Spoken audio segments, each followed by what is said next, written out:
Magandang umaga mga ka-idol.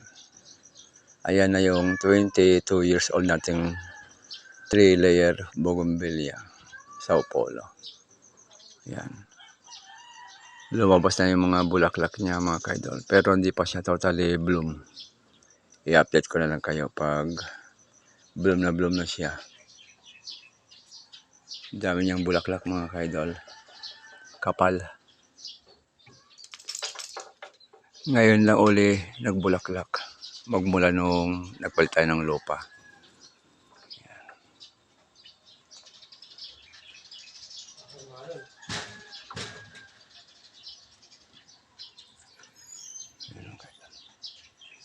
Ang kapal ng bulaklak niya mga ka-idol.